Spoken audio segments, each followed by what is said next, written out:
Hello. Hi, everyone. This is Willie Crawford, and today I'm having a chat with Jen Perdew, who's she's the owner of NAMS, and I've been around NAMS for about 20 years now. So Mm-hmm. I learned quite a bit from her. She showed me a few days ago a product called the Profit Hunter, and I'm a member of their Insider Club, and so she asked me to take a look at it, and I did. Members of the Insiders Club get certain things for free as a part of their membership. So I fell in love with it, and so thought I'd ask her a few questions today, and then we can. I'll post links in the description here, and I'll also broadcast it over some audio only channels, so I'll spell it out there. Cool. Okay. Okay. So you've been in this online business space for quite a while now. How did you get drawn into this space? Probably the way a lot of people do. I hated my job and I was working corporate. I was the operations manager for a large outdoor rec company. And NAMS had started to really evolve at the live events, and everybody was wanting an online community. And so my specialty was in logistics, customer service, and employee training. And so he wanted me to come in and run the back end of the business. And he had never had a help support desk before or anything like that. So those are the kind of things he brought me in to implement. And I really knew nothing about marketing. I knew about systems. And so as I was working in the support desk, I had to start learning about the products he was teaching so that I could do the support for it. And just kind of naturally started saying like, "Hey, Dad, don't you think maybe we should like try this? I learned that in your training." And so it just kind of evolved that way. And so I started with the company in 2011 and in 2015 became kind of the CFO, COO, CE, depends on what day and what he called me. But Yeah. mainly running the operations. And then I bought it in 2023.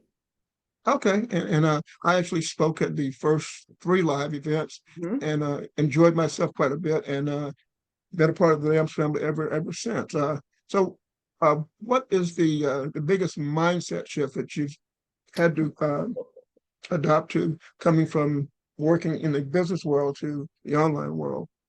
Well, everything moves really fast in the online world. And I think, because I was in this service industry before, and, we printed brochures and things like that, everything was the process to do everything took so long.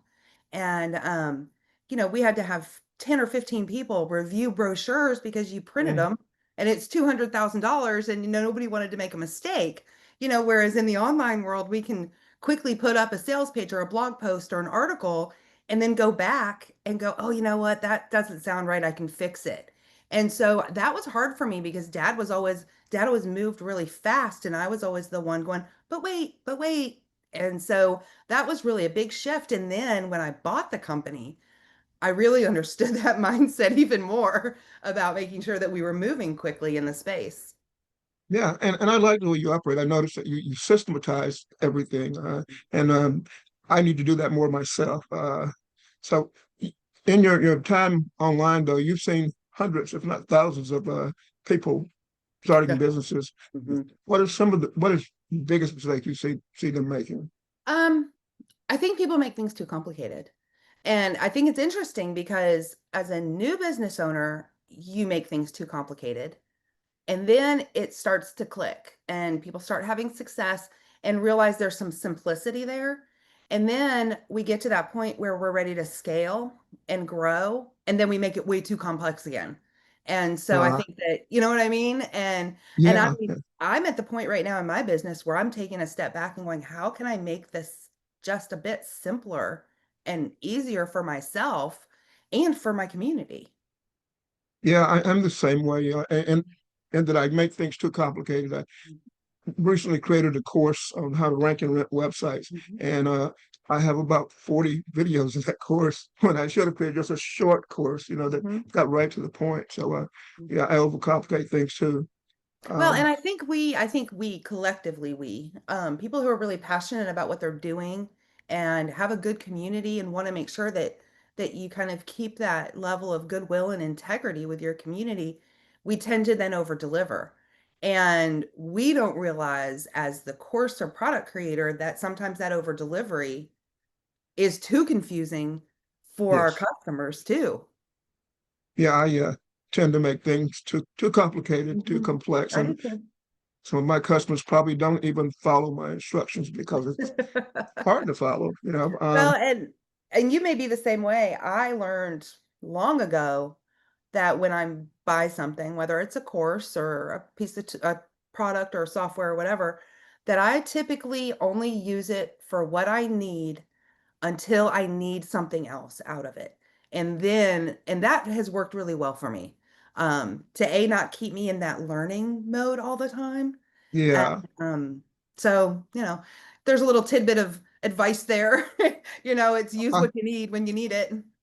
yeah, I have thousands of dollars worth of software that I purchased some of it for like $2,000, and I Mhm. never even used half of capabilities. So I know Yep, how that could be, yep. and I think that's pretty common though that us online entrepreneurs, we keep buying things so fast that we don't learn how to use the ones we buy. Mhm. You know, Well, that's and the me. technology just changes so fast too that, I mean, I buy software. I mean, if you think about AI, just where we were 2 years ago with AI and what's come across the marketplace. I mean, every time something new came out, it was new, it was good. You Yes. needed to have that and learn it. But then you look back and you're like, man, I can't believe how much I've spent. And here we are at this point with AI. Okay, you emphasize though getting back to the basics. What are your thoughts on that?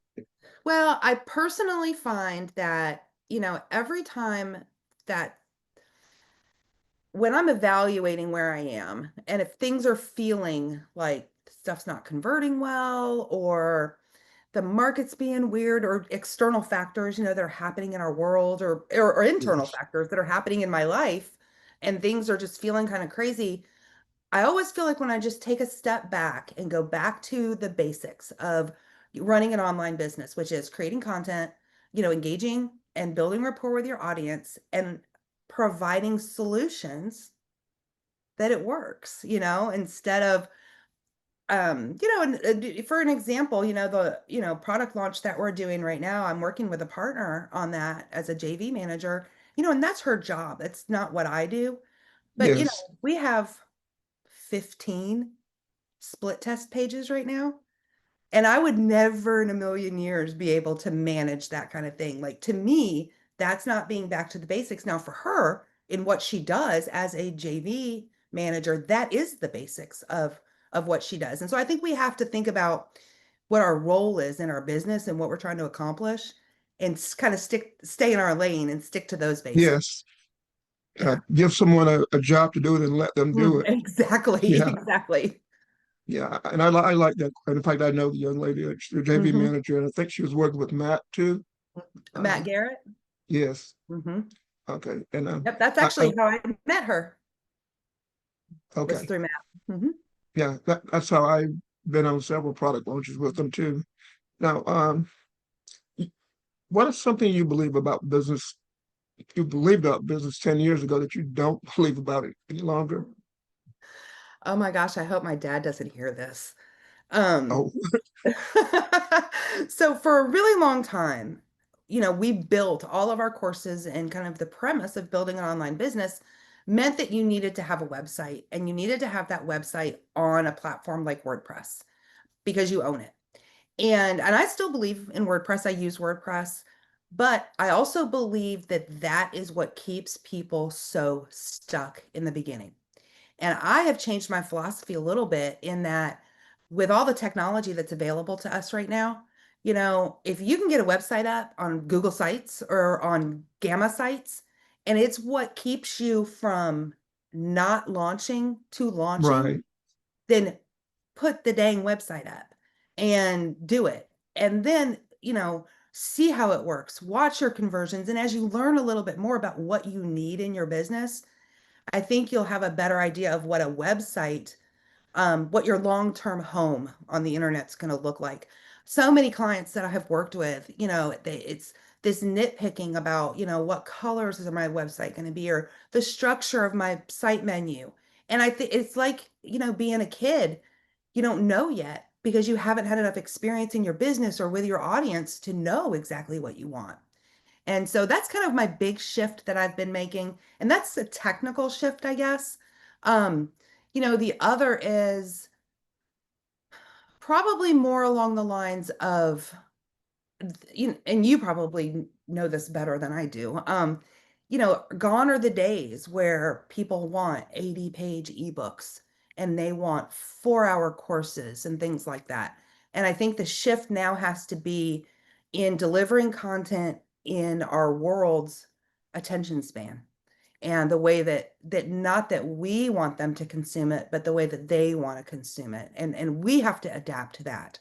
I just don't think we can force our consumer to stick with that kind of old way of doing it. Yeah. And I agree also that a lot of people try to get things too perfect. They work on them and they never get launched. I Mhm, had a student 2 years ago, but after COVID was getting over with, but the government was giving out money if you applied for it. mhm, And mhm, I had somebody sign up for that and took like 6 months to build a site when it didn't even need to build one, and never got launched, and, until the program had ended. mhm, So we have to get over that perfectionism too. Yep. Yeah, I agree with you Yep. on that. I have learned that, and that is one of the lessons that I think working so closely with my dad for so long taught me was my dad is such a 30,000-foot view person. Mm, And that's what made him a great coach. And I was always in the details, and yes. so I would get stuck a lot of times in those details. And he always really pushed me to kind of take a step back and say, you know what? It's progress here. It's not perfection. We've got to move past that. You'll figure it out. You'll wake up at 3 o'clock in the morning next week and have figured it out. But for the time being, we have to move past that.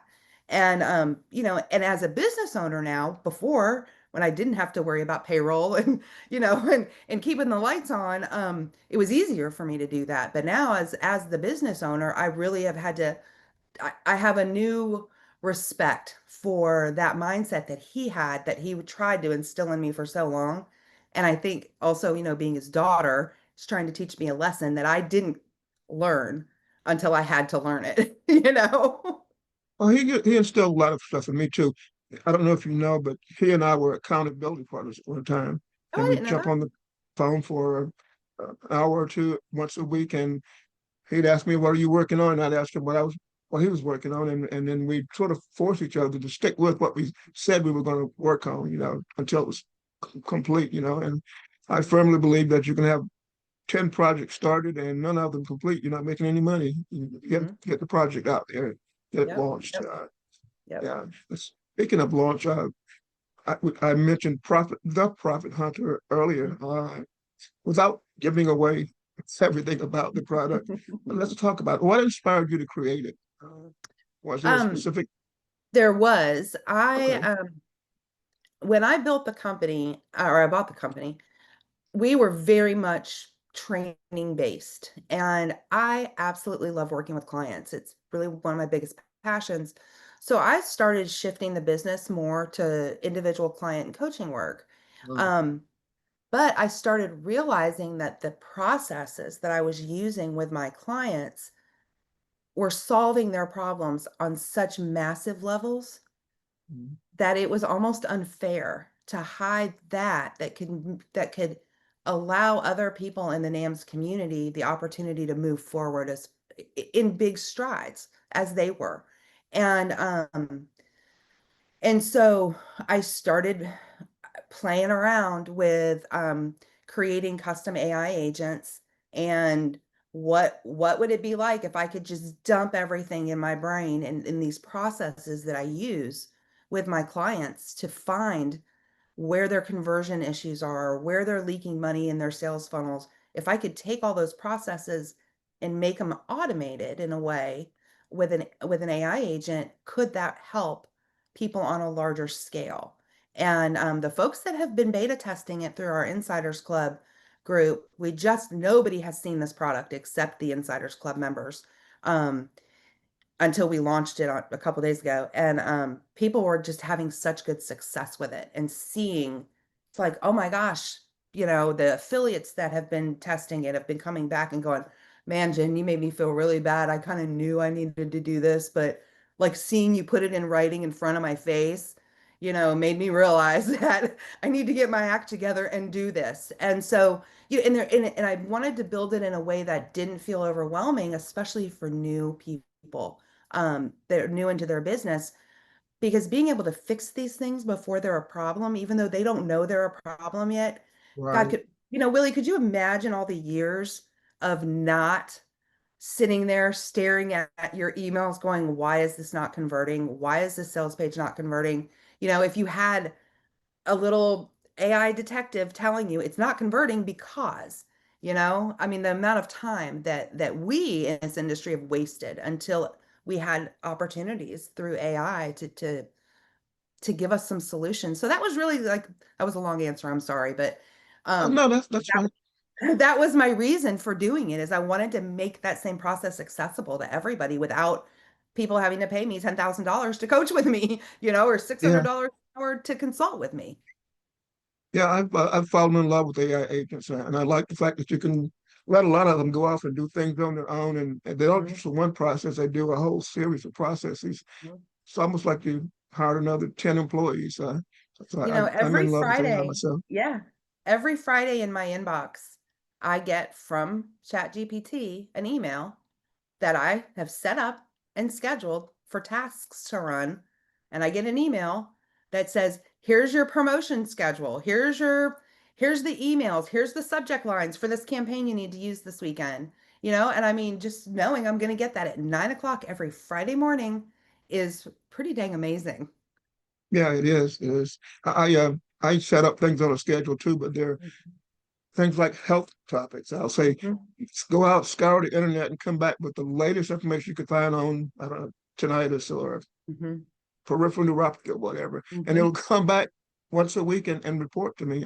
That is so neat, so It's funny, my dad, retired and mm, he can't keep his hands out of online business. And but he has he's diabetic, and it's been something for him that has just become kind of a passion of how to treat his diabetes without um he's on medication, but it's without letting it rule his life, I guess is probably the right word. yes, And so, I mean, he's developing cookbooks and, he's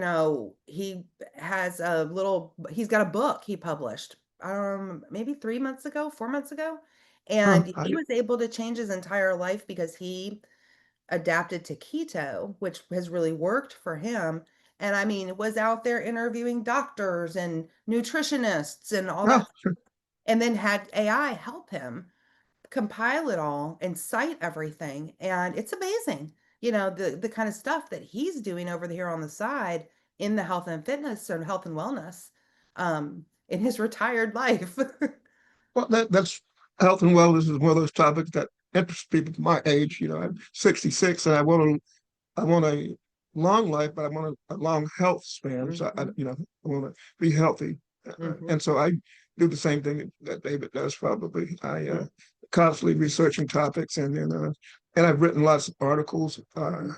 and blog posts on different topics because I'm into health too. Well, and I think too, I just turned 51, and I have some new health challenges that Uh, I'm like, wow, it's like I turned 51 and the next day, like, why does my knee hurt? Those kind of things that I use AI all the time for doing the research for all of that stuff too. yeah. Now, people who use the Profit Hunter for the first time, what's their big aha moment? Um, I think that the the way I designed it was that the output, it gives you four different areas that you've got leaks in your business.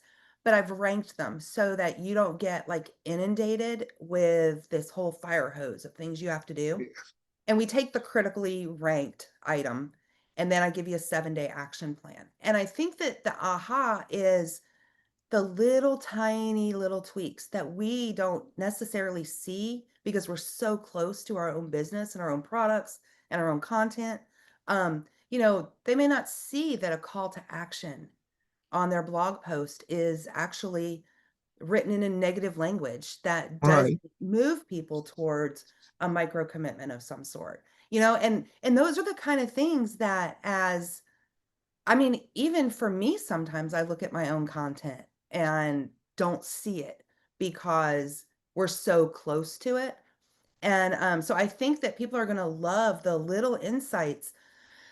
Excuse me, the little insights that they're going to get and realize how just these small shifts can change the entire trajectory of how your funnel converts. Um, when we talk about, for example, split testing, when I work with clients want to spend a lot of time split testing like the colors of their buttons, things like that that Right. that don't really matter at that point. Um, we want to split test headlines. We want to split test subject lines, things that can really help you with those conversions. And the Profit Hunter does a really good job of, looking at your emails and saying, you know what, if we changed this subject line or we changed the pre-head, it would increase your opens. Or if we moved your call to action up, it could increase your clicks, things that we just Right. wouldn't necessarily think about. Yeah, I think I was watching you in one of your trainings talk about little obvious things that David pointed out, your dad pointed out to you. Why Hmm. didn't you do this before? Yeah. But Hmm. and was it you that had when you're doing copy, you use a group of copywriters? You have your committee or whatever you call it.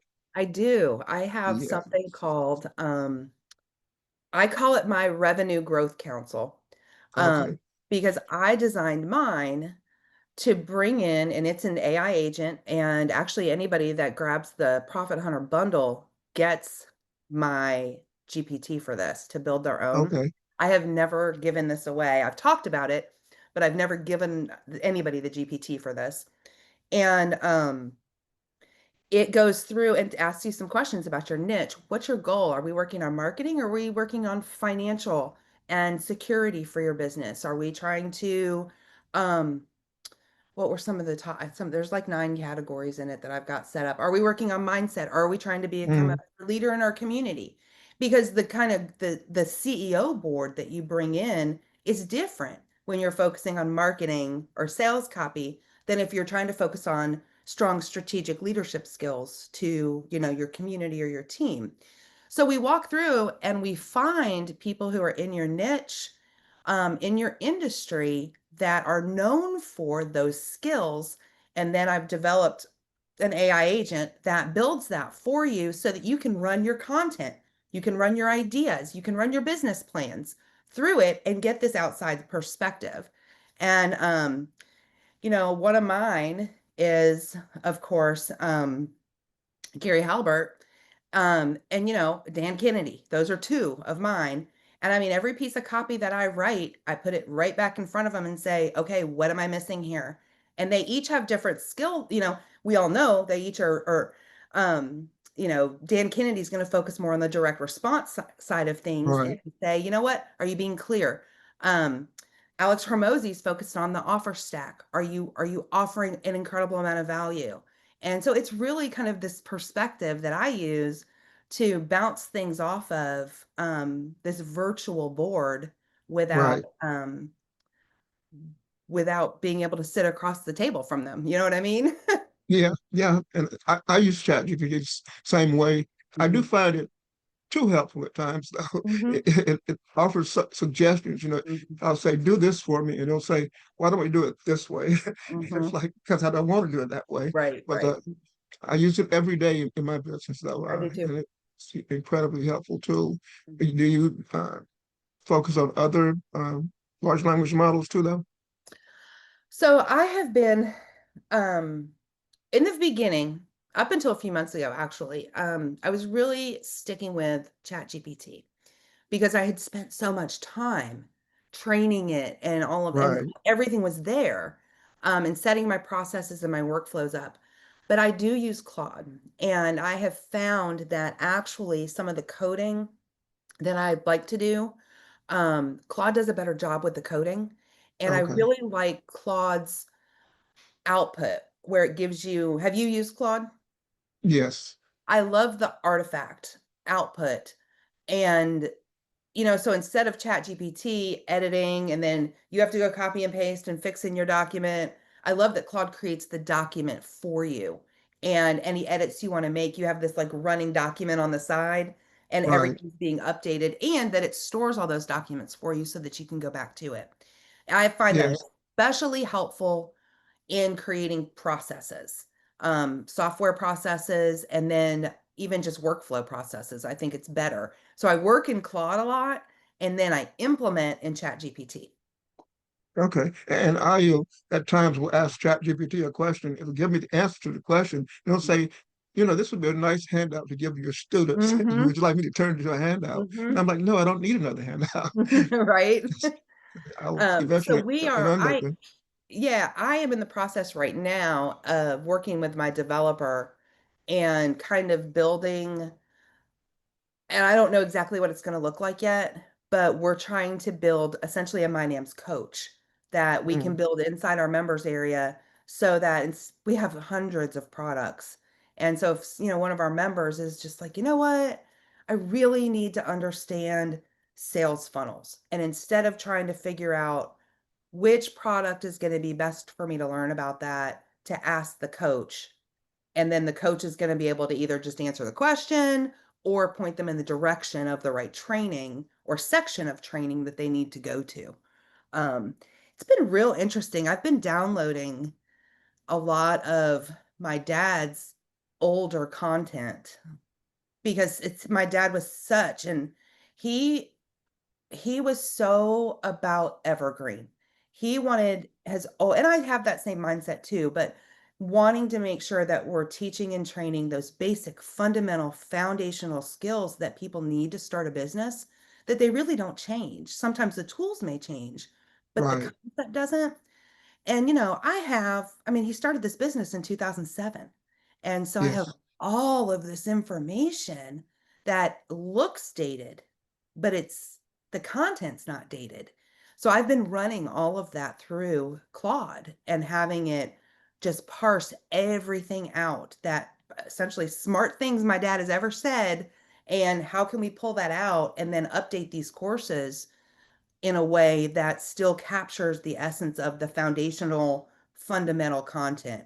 I mean, it's the kind of stuff with the AI, and I did not buy into the AI stuff when it first came out. Took me about 4 or 5 months, but the amount of work I can get done. I mean, it would take me years to go through all of my dad's old content and find that meaty lesson that, still Yes. is, I mean, it's just amazing what we can do with all of that now. Yeah. I go to ChatGPT and say, draft me a sales letter in the voice of Dan Mm, Kennedy or John Benson or mhm, somebody like that, and it throws it back out there, mhm, and it's really good. So mhm. we are learning to rely on AI more. It doesn't what's the word? It doesn't hallucinate anymore, or hallucinates less. It used to make up answers if we didn't I know the know. answer. Yeah, and Mhm. that was frustrating.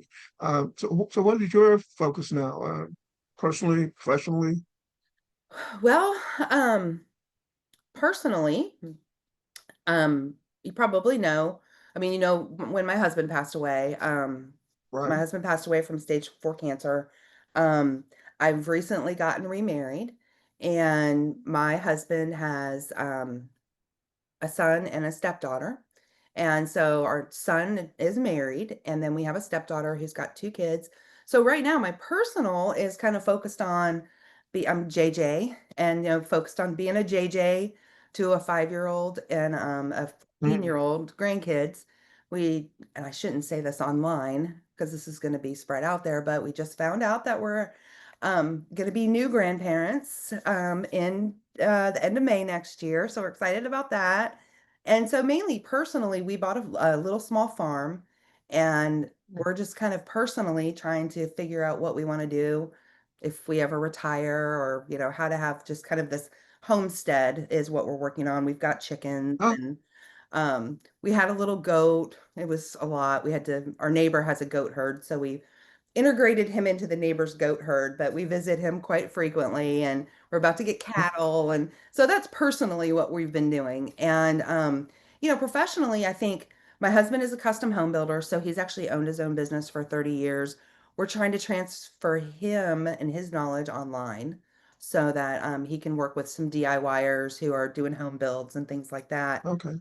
For me, you know, I'm just I'm staying with NAMS, and sticking with the foundational traditional NAMS that we built.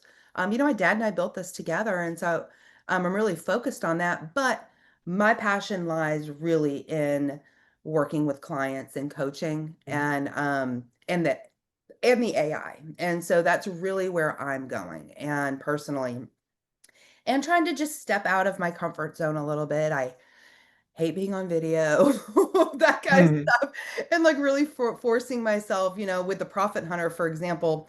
And I'm going to be telling on myself here really big, but I have never written a VSL ever because I never Mhm. had to. Okay. My dad always did all that stuff. And my JV manager was like, no, you have to do a VSL. And so really trying to just get out of my comfort zone a little bit and doing things like doing a VSL or doing a live sales video. Um, I'm being interviewed for a docu-series for Roku the end of this week. Things like that I'm just really trying to step out of my comfort zone, and I don't know, and just grow the business in a way that feels really good to me, and that also meets what my husband and I are trying to do with our family Okay. and, And I our think I time. noticed that you had used ChatGPT or something to create a product for him to help him with his business. Is that Hmm. correct? Yep, Yeah, yep. I Hmm. remember reading about that. Now, you mentioned you just turned 50, and my wife just turned 70. So you work with a lot of older people too. What's different about helping them to reinvent themselves, you know? So, one of the challenges actually that I think a lot of folks that are in the transition period, and that's what we like to call it on our side, is that a lot of folks are transitioning from careers or empty nesters, or, just retiring and want to do something. With an online business, I think you can find yourself so quickly um, in the hole financially, especially if you're in a position where you have a retirement or you don't need this online business. There's a mindset shift there that has to happen, because you can either piddle, and that's fine. You know what? There are professional learners, and I learned that from one of my mentors, that there are people that want to learn, they want to piddle. They're not looking to make $5,000 a month. They're happy if they make $300 a month. You know what I mean? And so, but I think there's a shift there, a mindset shift that has to happen of, you know, this is my business. I have to do this, to pay my Yes. employees and myself and pay my mortgage, right? And so a lot of times people in the transitional period don't, because they've got the retirement, or, they're comfortable. And so I think that becomes kind of a mind shift, a mindset issue for them, because they find themselves getting frustrated. Um, but at the same time, they don't have that need or desire as somebody who doesn't have a job, or like us, who are running a business, to actually create products and move forward a little faster. And so it's just interesting, I think, is more than anything. And I never really noticed that until I started coaching with I have a client who is in that position, and she finally said it to me one day. She was like, I just have to make a decision. I don't know, do I really want to even do this, or am I excited about the idea of doing it?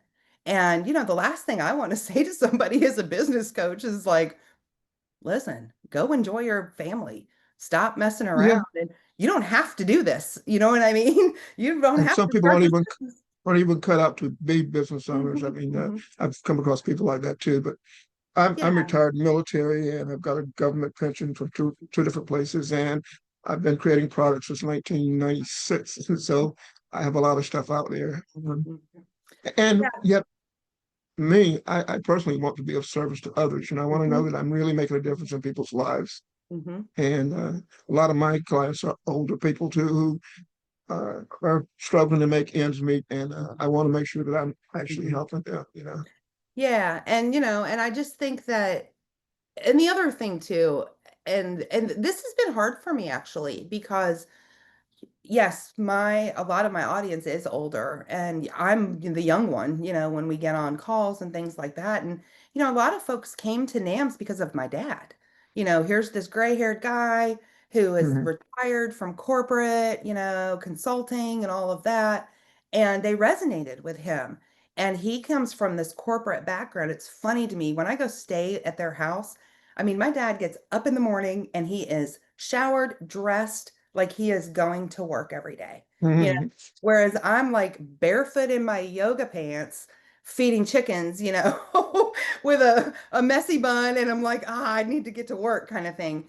And it's and people resonate with him in that way. But then I have Hmm. a following over on Substack. I've been really focused on Substack. And I have a following over there of people who are my age, women who own businesses, who are trying to be grandparents or parents, caregivers, things like that are struggling with this kind of where we are in life, I guess, at 50, where you're still working, you still have kids at home, or you have grandkids at home. Both spouses are working. You're trying to run a house and also be an online entrepreneur working from home. And how do you juggle all of that? And so, I have this group over here that really resonates with me because of my age.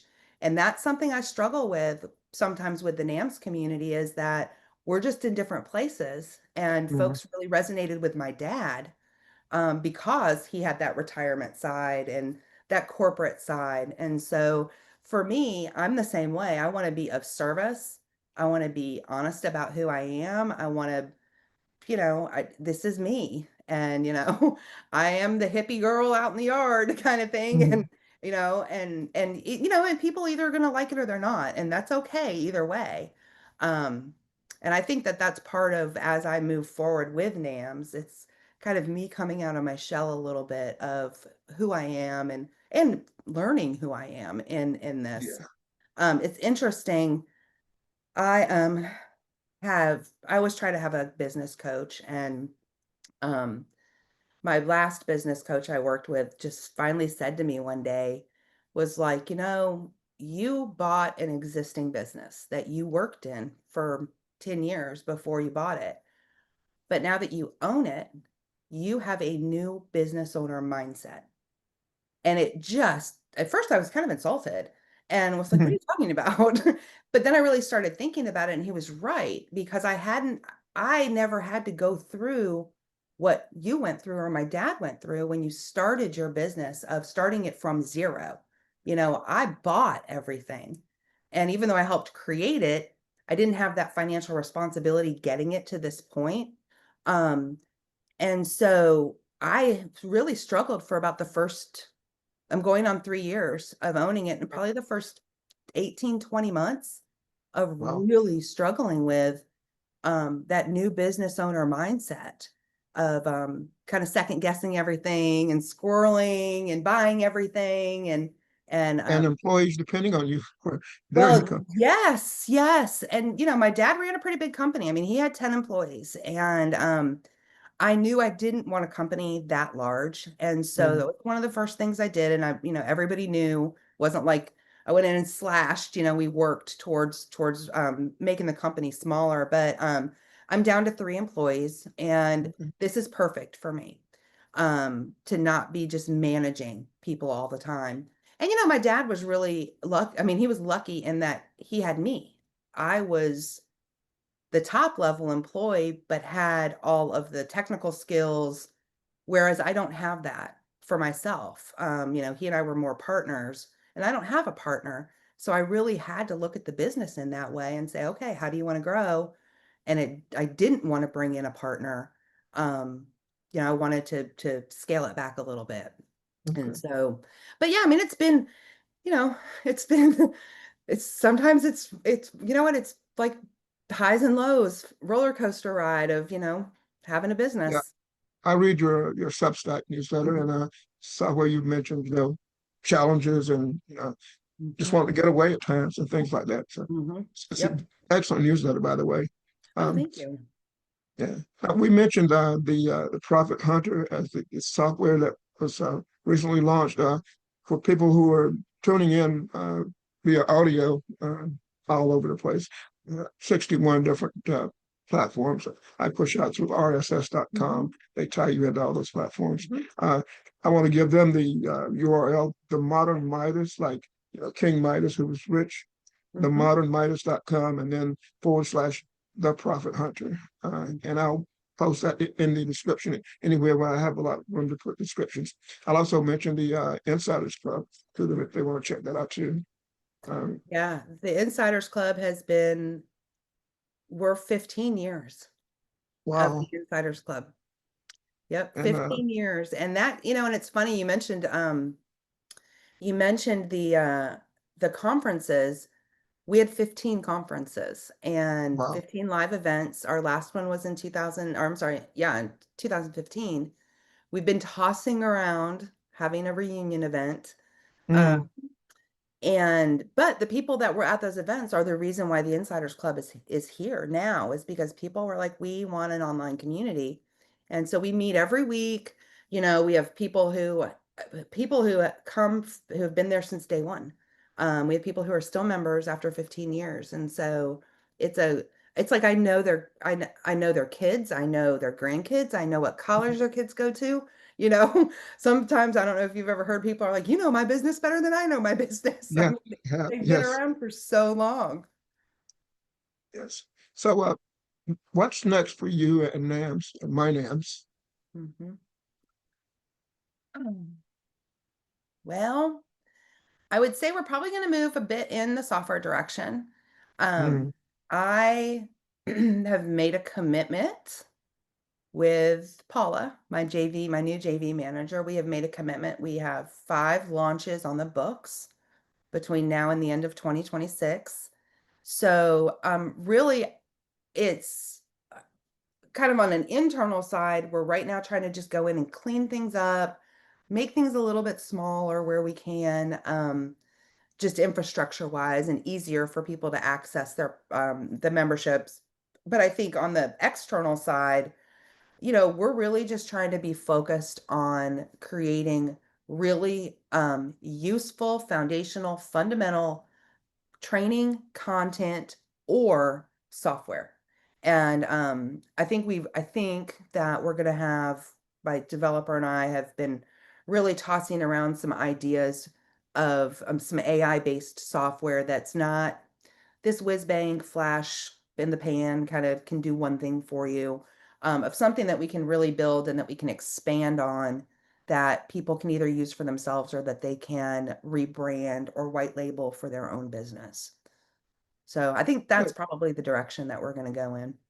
Yeah, you mentioned downsizing. I basically got rid of my help desk just by uploading all my FAQ files, and that takes care of most of the questions asked of my, former help staff. Hmm. The ones that it doesn't take care of, I answer the questions, but Right. it, it's I like AI. Let me downsize. But did you have anything else you wanted to offer our readers? I gave them the URL, themodernmidas.com / the Profit Hunter. And I've mentioned the Insiders Club, which I've been a member of forever. And so I just encourage them to check it out. Yeah, and you know what? I should have given this to you, and I don't know if we can add this after the fact or not, but I have a case study that people really, really have just loved. And I don't have the link in front of me. I should have been Okay. prepared for that. But I can get that for you. But it is a case study that I wrote about how I made $57,000 in 4 months by implementing and using AI to update products or take old PLR that I had that needed to be updated so that I could sell it. Affiliate campaigns. I was actually on vacation for 2 weeks of that $54,000. Um, process where we did those sales, and I detail exactly what we did. It's a detail of 5 different campaigns or projects that I worked on and Yeah, how we I did read that. it. Yeah. Yeah, and so we can give that to your list if you want to. We have to just get a link for it, but we can add that in to your notes. Okay. That's Yeah. why we're kind of doing that. Okay, great. Okay. And I just want to thank you then for taking time out of your busy day. You Thank mentioned you was raising animals on the farm and you. all that stuff. I garden a lot myself and noticed that your dad was showing a lot of his veggies during the summer. So Yep, yep. It's fall break right now, and so we're babysitting our granddaughter. And so I hope you guys aren't hearing her in the background, but she's been flitting around back here. She likes it when I do calls because she thinks she can come in here and pop her head on video. And so I've heard her little footsteps at the door. And so yeah, we've been taking care of her, and we're actually leaving tomorrow to go visit my parents okay. for the weekend. So yeah, So, say hi to your mom and dad for me then. thank you. Thank you. David and Charles. Yeah, so I'm actually my other parents, my mom, Oh, or I'm going to my mom. But okay. yeah, Okay. so yeah, yeah. Okay. Thanks for joining me then. And Thank I hope you. I'll get this video out to the world. Okay. And we'll get you the link so that everybody can download that. Um, it's a free case study, and Case that way study. your Yes. listeners can check that out. Yeah. Okay. Thank you. Take Great. care. Thank you. Mhm.